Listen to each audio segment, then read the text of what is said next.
प्रतिकूल परिस्थितियां, कोई ऐसा नहीं है संसार में मनुष्य, इस मृत्युलोक में जन्म लेने वाला, जिसके जीवन में प्रतिकूल परिस्थितियां ना आवें।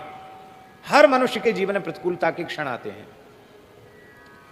और उस प्रतिकूलता के क्षण में आप विकल हो गए और सारे भार को यदि आपने अपने माथे पर रख लिया तो उसका समाधान तो निकलेगा नहीं, ये बात तो पक्की है। और कई बार व्यक्ति जब विवेक शून्य हो जाता है और सारा भार अपने सिर पर ले लेता है तो उसका मानसिक संतुलन बिगड़ जाता है और वह अपने अमूल्य जीवन की भी हानि कर बैठता है।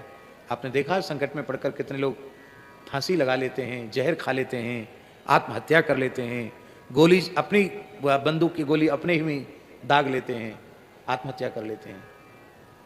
सोचते हैं कि ये भयंकर संकट है, इसका कोई समाधान है नहीं, जिएंगे तब तक भोगना पड़ेगा, अच्छा है कि आत्महत्या कर लें। तो क्या आत्महत्या से समाधान हो गया?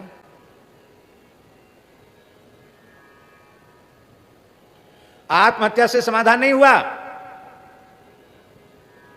और भयंकर समस्या पैदा हो गई। आत्महत्यारे की सदगति नहीं होती, 1000 वर्ष के लिए प्रेत की योनि मिलती उसको, शास्त्रों में लिखा है, गरुड़ पुराण में कई जगह है। आत्महत्यारे के संबंध में महाराज जी लिखा है, बड़ी विचित्र बात है, क्या कहें। सब बातें लोगों को सुनकर खराब भी लग सकती हैं, लेकिन प्रसंग आ गया तो हम कह देते हैं।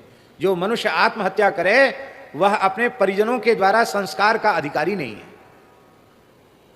चांडाल को बुलाकर उसको फिकवा देना चाहिए, उसके शरीर को, उसका कोई कर्मकांड नहीं करना चाहिए। क्यों? किसी भी कर्मकांड से उसकी सदगति होनी नहीं, उसको प्रेत बनना है, 1000 वर्ष के लिए प्रेत बनना है। आत्महत्या कोई समाधान है? तब हम निर्भर कैसे हो?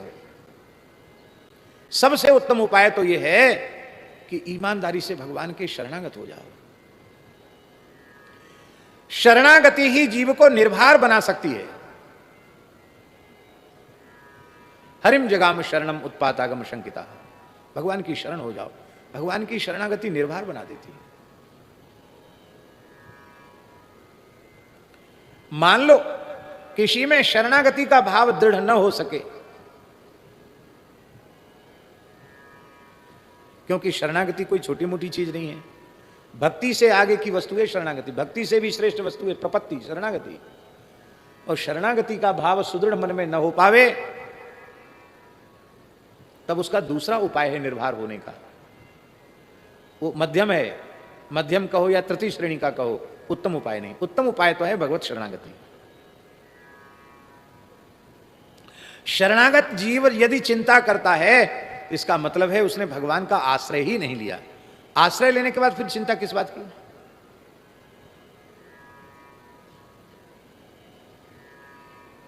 दूसरा उपाय क्या है सामान्य जीवों के लिए? काल कर्म विधि सिर धरी खोरी, ये दूसरा उपाय। अपनी खोपड़ी से भार हल्का कर दो, किसी की खोपड़ी पे रख दो। किसकी खोपड़ी पे रखें? बोले काल, क्या करें, समय ऐसा है, समय के कारण ऐसा हो गया, सब समय के फेर से होता है। काल बड़ा बलवान है, कालो ही दुर्तिक्रमः। तो अपना भार तो कम हुआ कि नहीं हुआ? दूसरा है कर्म।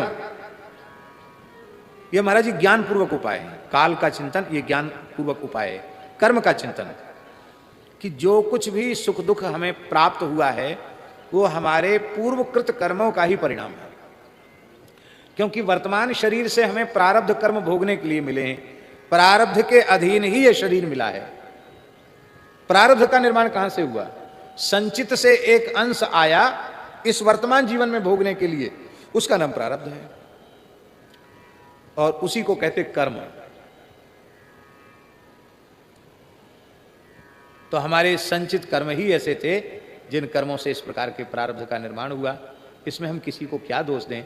इसलिए अपनी खोपड़ी पर भार रखना अच्छा नहीं, ये तो कर्म के कारण ऐसा हो गया। ये दूसरा है। और तीसरा, बोले काल भी समझ में नहीं आवे, कर्म तक भी हमारी दृष्टि न पहुंचे, तो तीसरा उपाय है विधाता के सिर पे धर दो। और ये तो सभी कर लेते, इसमें ज्यादा कठिनाई नहीं है। अरे क्या करें, भगवान ने ऐसा कर दिया, विधाता ने ऐसा कर दिया, हानि लाभ जीवन मरण जस अपजस विधियात। तो विधाता के सिर पे रख दो, लेकिन स्वयं निर्भर हो जाओ।